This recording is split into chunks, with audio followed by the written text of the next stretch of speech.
नगर परिषद बरौनी में अतिशीघ्र शुरू होंगे विकास कार्य। मुख्य पार्षद संजीव कुमार। दीनदयाल रोड में जल जमाव की समस्या के निदान को लेकर शुरू होगा कार्य। क्षेत्र में तेजी के साथ शुरू होगा विकास कार्य। 1 वर्ष पूरा होने पर क्षेत्र के विकास को लेकर दी जानकारी। देखें पूरा वीडियो।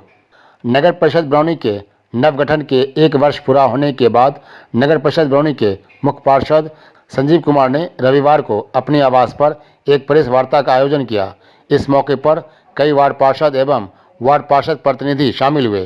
संजीव कुमार ने 1 वर्ष के दौरान किन किन समस्याओं से उन्हें रूबरू होना पड़ा और कौन कौन से उन्होंने कार्य किए तथा आगे कौन कौन से विकास कार्य शुरू होने वाले हैं, इन सब की जानकारी देते हुए उन्होंने बताते हुए कहा कि सबसे पहले तो मैं अपने बरौनी नगर परिषद के तमाम जनता मालिकों को नव वर्ष की हार्दिक शुभकामनाएं देता हूं। और क्योंकि आप लोग भी जानते हैं, हम लोग भी जानते हैं कि बरौनी नगर परिषद का नया गठन हुआ था। नए गठन होने के बाद 13 जनवरी 2023 को हम लोग को शपथ ग्रहण कराए गए। उस दिन के बाद से बरौनी नगर परिषद का गठन हो गया और हम लोग उस प्रक्रिया में नगर परिषद काज में शुरुआत की। जब नगर परिषद गए चुनाव जीतने के बाद, तो ना वहाँ कार्यपालक पदाधिकारी थे, ना बड़ा बाबू थे, ना कार्यपालक सहायक थे, ना ऑफिस में किसी प्रकार कोई स्टाफ ही नहीं थे। मिला क्या? बरौनी में जन समस्याओं का अंबार, कार्यालय खाली, कुछ भी नहीं मिला। जन समस्या ऐसी कि नाला, सड़क, जल जमाव सबसे बड़ी, बरौनी की सबसे बड़ी समस्या जो है जल जमाव, ये बहुत बड़ी समस्या थी। ये समस्या लेके हम लोग बरौनी नगर परिषद में आए, इसका समाधान करना है। इसी उम्मीद से, क्योंकि जनता मालिक हम लोग का आशीर्वाद, इसी उम्मीद से कि समाधान करेंगे और इसी काम के लिए हम लोग आगे बढ़ना शुरू किए। जिसमें पदाधिकारी थे ही नहीं, तो हम क्या करते, तो पत्राचार अपने स्तर से पदाधिकारी के लिए, बड़ा बाबू के लिए, जेई नहीं थे जेई के लिए, ये सब के लिए अपना करना शुरू किए। इसी बीच में मुझे पता चला कि एसटीपी योजना है, नमामि गंगा की सरकार की एक योजना चलती है, जो पूरे बरौनी से जल निकासी करके और रिफाइंड करके और दूसरे जगह उसको सिंचाई योग्य, पीने योग्य बनाई जाती है। उस योजना में हम पहले पत्राचार किए, पटना भी गए। पत्राचार करने के बाद मैं स्वयं करता, चूंकि पदाधिकारी भी नहीं थे, ऑफिस में कोई थे ही नहीं। हाँ, तो मैं स्वयं पत्राचार करके वहाँ गए, जाना आना शुरू किए। पटना भी गए, पदाधिकारी के लिए भी जाना आना शुरू किए। और उसी बीच में खाली समय था, तो कुछ था ही नहीं, क्या करते, तो हमने जो है इसी बीच में वाटिका मोड़ पे डॉक्टर राजेंद्र प्रसाद जी की प्रतिमा स्थापित करने के लिए और पटेल चौक, जो फुलवरिया में पटेल चौक पर सरदार पटेल की प्रतिमा स्थापित करने के लिए, और बरौनी स्टेशन में अंबेडकर जी की जो प्रतिमा आप देखे होंगे, जो जीर्ण शीर्ण अवस्था में स्थापित की गई है, उसका सौंदर्यीकरण करने के लिए एनओसी की प्रक्रिया में लग गए। क्योंकि ये भी सब एनओसी वगैरह मिल जाएगा तो आगे काम किया जाएगा। जो अभी तक भी एनओसी उनका नहीं मिला है, प्रक्रिया जारी है, एनओसी के लिए दिया जा चुका है। लगभग 6 महीना बीत जाने के बाद एक कार्यपालक पदाधिकारी की नियुक्ति हुई। कार्यपालक पदाधिकारी की नियुक्ति होने के बाद ऐसी स्थिति बन गई, कार्यपालक पदाधिकारी आ गए, अब ना ही जेई है, ना ही लेखापाल है, ना ही कार्यपालक सहायक है, ऑफिस खाली है, पदाधिकारी आ गए, तो अब क्या करेंगे। तो फिर हमने जिला अधिकारी महोदय से मिल के पर्सनली जाके, माननीय विधायक जी के साथ जाके, हमारे जो विधायक जी अभी वर्तमान में, उनके साथ जाके उनसे बातचीत किए, तो उन्होंने एक जेई, एक लेखापाल और एक कार्यपालक सहायक की प्रतिनियुक्ति किए। अस्थायी नियुक्ति भी नहीं, प्रतिनियुक्ति हुई। प्रतिनियुक्त किए 2-2 दिन के लिए। तो किसी तरह काम चलना शुरू हुआ। तो हम लोग जो है लगभग, हमको लगता है कि जो अगस्त महीने में उनकी प्रतिनियुक्ति हुई, बड़ा बाबू और ये कार्यपालक सहायक की और जय साहब। उसके बाद हम लोग प्रक्रिया शुरू किए, नापी योजना शुरू, सही पार्षदगण से फिर योजना ली गई, पार्षदगण महोदय सब योजना दिए। देने के बाद नापी की प्रक्रिया शुरू हुई, डीपीआर बनना तैयार हुआ। डीपीआर बन के तैयार हुआ, टेंडर की प्रक्रिया में गई। टेंडर हो गया, टेंडर होने के बाद सीएस होकर लास्ट में आता है जो काम धरातल पाता है। दुर्भाग्य बस कहिए जो कहिए, वहाँ के कार्यपालक अभियंता का ट्रांसफर हो गया बेगूसराय में। उसमें भी हम लोग 1 महीना अटक गए, लगभग 1 डेढ़ महीना। फिर जाके अभी कुछ दिन पहले कार्यपालक अभियंता की जो है उनको यहाँ का चार्ज मिला बरौनी का, तो अब जो है सीएस होना शुरू हुआ है। और सीएस होना शुरू हुआ तो लगभग हम लोग अभी जो टेंडर निकाले हैं, जिसमें दीनदयाल रोड सहित दुलरुआ धाम पोखर सहित लगभग 41 योजना का टेंडर निकाले हैं, जो 2 दिन 4 दिन में धरातल पे आएगी। क्योंकि टेंडर भी हो चुका है, सीएस भी लगभग हो चुका है, ठेकेदार लोगों को एग्रीमेंट होगा। ठेकेदार का एग्रीमेंट होने के बाद काम धरातल पे 1-2 दिन के अंदर शुरू हो जाएगा, जो देखने में लगेगा कि शुरू हुआ। दीनदयाल रोड उसमें है, दुलरुआ धाम की सीढ़ी, 2 तरफ का सीढ़ी का भी टेंडर हुई है। और एक योजना भी उसमें फंसा हुआ दुलरुआ धाम घेराबंदी के लिए, जो हम लोग यहाँ से सरकार को दिए थे टेंडर कभी पैसे के लिए, वो आवंटन नहीं मिली है, वो भी आता है तो दुलरुआ धाम घेराबंदी होगा। उसके बाद दुलरुआ धाम पोखर के सौंदर्यीकरण, जगदम्बा पोखर जो सखारा में है उसके सौंदर्यीकरण, इसकी भी प्रक्रिया जारी है। हम लोग डीपीआर तैयार कर रहे हैं, इसमें सौंदर्यीकरण की जाएगी, ये हम लोग का प्रयास है। और इसमें हम आगे बढ़ चुके हैं, काम जारी है, कहीं कोई दिक्कत भी अभी नहीं हुई है और सब कुछ ठीक ठाक रहा तो इस साल दुलरुआ धाम और जगदम्बा पोखर का जीर्णोद्धार सौंदर्यीकरण भी हो ही जाएगा।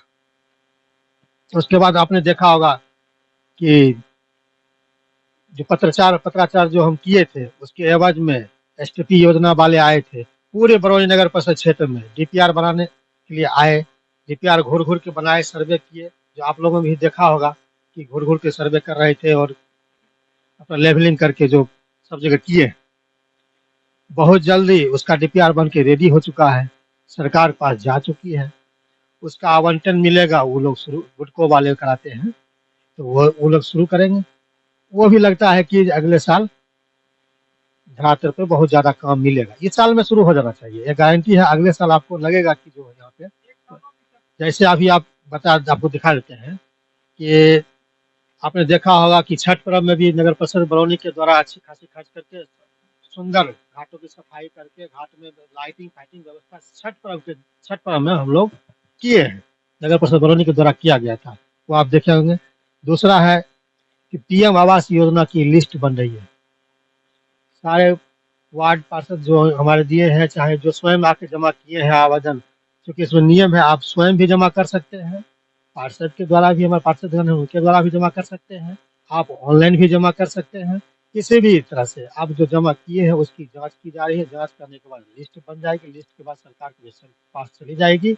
जो जेन्युइन है, जिनको मिलना है, अब बस उनको आवास मिलेगा, इसमें किसी प्रकार की कोई कोताही नहीं है, ये भी है। दूसरा आपको हम बता दें कि अभी नगर में, पूरे बरौनी नगर परिषद में जगह जगह पर अभी देखिएगा शौचालय की कमी है, शौचालय के लिए भी अब एस्टिमेट डीपीआर तैयार किया जा रहा है।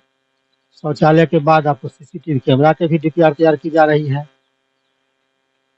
इस तरह से मैंने हम लोग बरौनी में विकास के लिए जो करना चाहिए था, बाजार में अभी शौचालय बहुत जरूरी है। आवश्यकता इतनी है कि जो अगर हमारी माँ बहनें बाजार जाती है और उनको अगर शौचालय जाना हो तो बड़ी मुश्किल हो जाता है, और घर जाना कहीं दूर दराज से आए तो उनको बहुत मुश्किल हो जाती है। तो ये जरूरी है, शौचालय के लिए प्रक्रिया जारी है और सीसीटीवी कैमरा के लिए जा रहे हैं, लाइट के लिए भी जारी है। लाइट का हम लोग खरीदारी की ओर गए थे, लेकिन सरकार की जो किसी कारण से सरकार की चिट्ठी आ गई, जिस कारण से लाइट जो है हम आपको दिखाते हैं।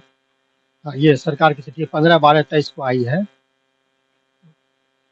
शशि भूषण प्रसाद अपर निदेशक उनके द्वारा आए हैं सभी नगर आयुक्त को, कि लाइट की जो है टेंडर प्रक्रिया, लाइट जो अभी खरीदारी नगर से नहीं की जाएगी, इस पर रोक लगा दी गई, जिसका ये लेटर आप देख सकते हैं है।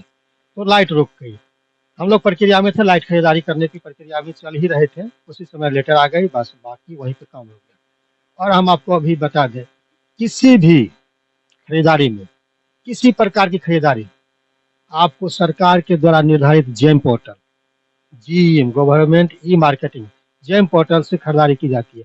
उसका लेटर आप देख लीजिए 12/6/2018 को सरकार के द्वारा दिया गया है, जो हर हालत में हमको इसी से खरीदारी करनी, बाहर के दुकान से हम नहीं खरीद सकते हैं, चाहे वो किसी भी दाम में मिले, नहीं खरीद सकते। जो जेम में है, जेम से ही खरीदा, जेम के पोर्टल से खरीदाई जाती है। सरकार की चिट्ठी भी है, जो ये चिट्ठी देती है। बाजार में आप अनेक प्रकार के सामान, कोई बल्ब आपको 25 रुपया में मिलता है, 100 रुपया में 4 मिलता है, और कोई 125 रुपया में मिलता है। तो सबकी तुलना आप एक से कर सकते हैं क्या?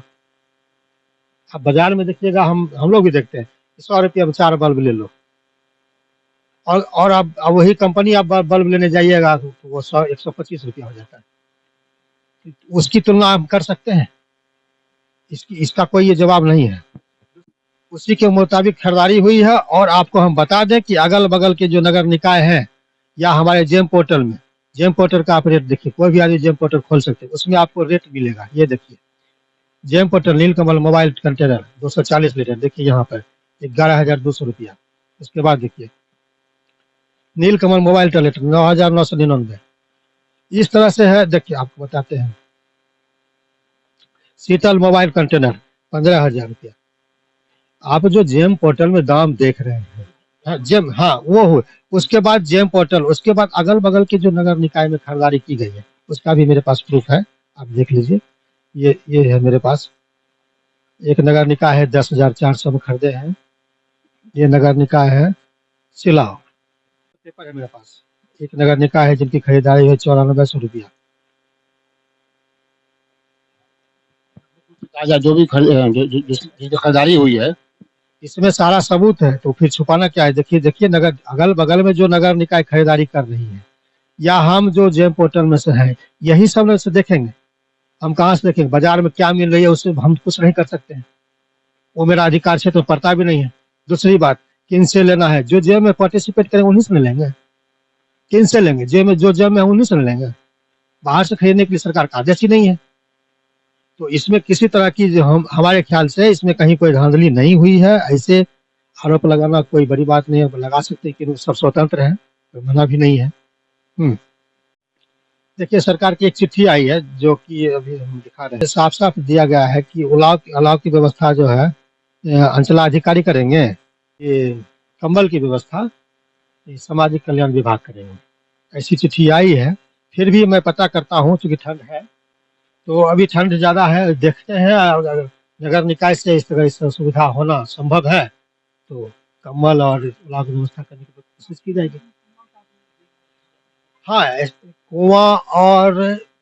कुआं का, सभी कुआं का लिस्ट तैयार है, और डीपीआर भी लगभग तैयार हो ही रही है कुआं का। और ये क्या कहते हैं, क्रम स्थान जो है, क्रम स्थान वगैरह जो दुर्गा धाम पोखर में इस रास्ते में भी है, इसकी भी सौंदर्यीकरण की जो है प्रक्रिया जारी है, डीपीआर तैयार हो रहा है। और इस साल 2024 में आपको सारे काम धरातल पर मिलेगा और काम होते हुए नजर आएगा। 2-4 दिन के अंदर हम लोग शिलान्यास भी करेंगे, देखिएगा। और फिर आप ही लोग को बुला के देंगे कि देखिए शिलान्यास कर रहे हैं, देखिए।